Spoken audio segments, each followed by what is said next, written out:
Chicago, America's architectural masterpiece. The Chicago River reflecting towering glass and steel, morning light stretching across Lake Michigan, bridges lifting slowly above the water, and a skyline that seems to rise endlessly into the sky. Chicago isn't just another American city. It's the city that taught the world how modern cities are built. After the Great Fire of 1871 destroyed much of Chicago, the city didn't simply rebuild, it reinvented architecture itself. Steel-frame skyscrapers, bold engineering, a skyline that became the blueprint for cities across the planet. Today, Chicago is more than buildings. It's neighborhoods, food traditions, waterfront spaces, and a culture shaped by generations of immigrants and innovators. This is City Decode. Stay with me, because later in this video, I'll show you the biggest mistake visitors make in Chicago and how avoiding it completely changes your experience of the city. Chapter 1. Where you stay shapes your Chicago experience. Chicago is a massive city, and where you stay can shape your entire trip. Most first-time visitors choose areas like the Loop, River North, or the Magnificent Mile. And for good reason. These neighborhoods sit at the heart of Chicago's skyline. From here, you're within walking distance of the Chicago Riverwalk, Millennium Park, museums, and the lakefront. The streets feel dense with architecture. Historic buildings stand beside modern towers, and almost every corner reveals another view of the skyline. Staying centrally also makes Chicago easier to explore. Much of downtown can be experienced on foot, and the city's train system connects neighborhoods across the metropolitan area. But here's something many travelers realize too late.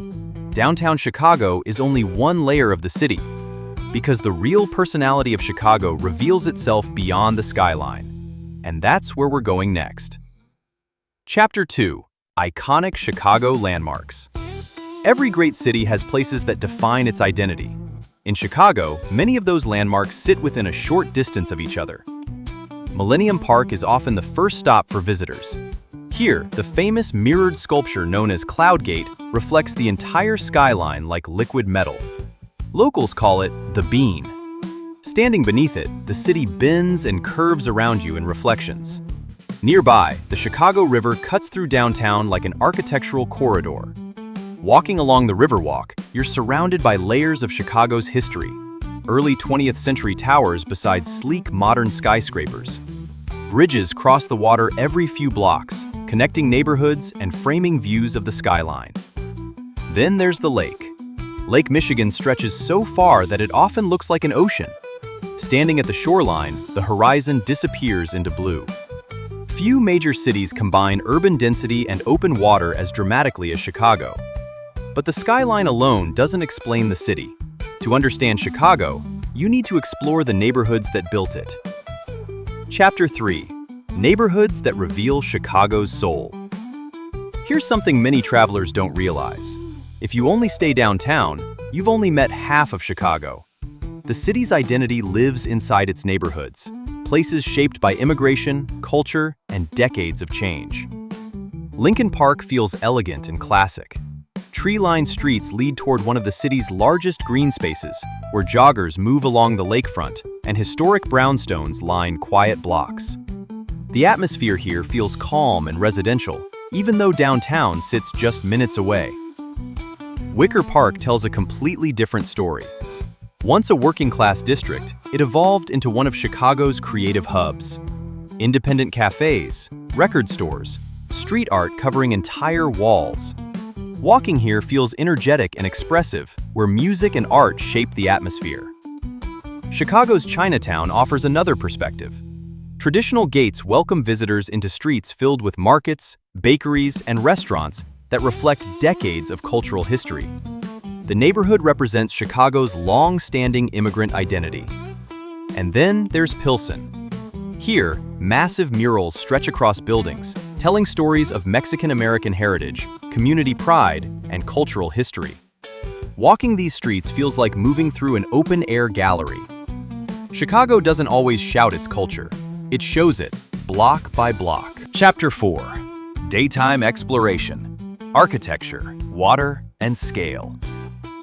To truly understand Chicago, you need to see it from the water.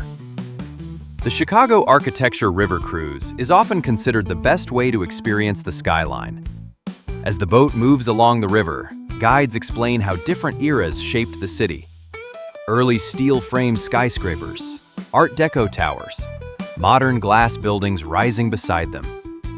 Some of the structures along the river were once the tallest buildings in the world.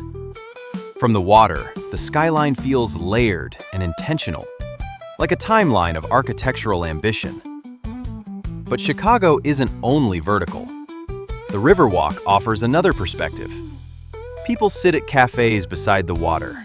Office workers eat lunch outdoors. Boats glide slowly through the center of the city. Then, just east of downtown, the landscape opens dramatically.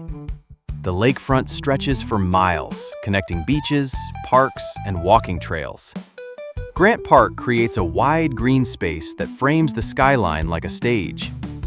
Few cities balance architecture and open space this precisely. During the day, Chicago feels structured, intentional, and expansive.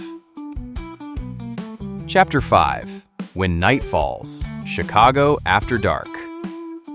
As the sun begins to set, Chicago transforms. Glass towers slowly illuminate, lights ripple across the river, and the skyline begins to glow. Rooftop bars across River North and the Magnificent Mile offer sweeping views above the city. From these vantage points, bridges light up while traffic streams through downtown like moving ribbons of color. Chicago's theater scene also comes alive at night. Broadway-level productions fill historic theaters. Jazz music echoes through intimate clubs. And comedy has deep roots here, shaping American entertainment for generations. Then there's Navy Pier. After dark, the Ferris wheel glows above Lake Michigan, offering views of the skyline reflected in the water. Despite its size, Chicago rarely feels chaotic at night. Instead, the city feels cinematic, sophisticated, and quietly powerful. Chapter 6. Where to Eat. A city built on flavor. Chicago's food culture reflects its working-class roots and immigrant history. And some of America's most recognizable dishes were born here. Deep dish pizza is Chicago's most famous creation. Thick crust, layers of cheese, and rich tomato sauce baked into a hearty pie. It's designed to be savored slowly. Another iconic staple is the Chicago-style hot dog. Loaded with toppings, but famously served without ketchup, it reflects the city's strong food traditions. Then there's the Italian beef sandwich. Thin slices of beef soaked in savory juices, piled into fresh bread. It's messy, flavorful, and deeply tied to Chicago's culinary identity. The city's steakhouse culture also reflects its history as a major meatpacking center. Classic restaurants with dark wood interiors and white tablecloths serve steaks that have become legendary. But Chicago's food scene goes far beyond iconic dishes. Polish bakeries, Mexican taquerias, Chinese restaurants, Middle Eastern cafes. Across the city's neighborhoods, food becomes a reflection of Chicago's diverse communities. Eating here feels like tasting the city's history. Chapter 7. Day Trips from Chicago. Just beyond Chicago's skyline, the landscape changes quickly. One surprising escape sits only a short distance away. Indiana Dunes National Park. Massive sand dunes rise above Lake Michigan, creating scenery that feels more coastal than Midwestern.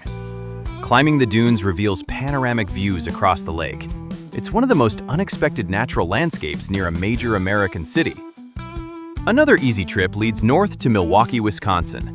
Smaller and more relaxed, Milwaukee offers waterfront parks, breweries, and striking modern architecture. It provides a quieter contrast to Chicago's scale, while still reflecting the culture of the Great Lakes region. Sometimes, the best way to appreciate Chicago is to briefly step outside it. Chapter 8. Tourist Mistakes in Chicago. Many first-time visitors unknowingly miss some of the best parts of Chicago. The biggest mistake? Trying to see everything too quickly. Chicago is enormous. Rushing from attraction to attraction often means missing the neighborhoods that give the city its personality. Another common mistake is skipping the architecture cruise.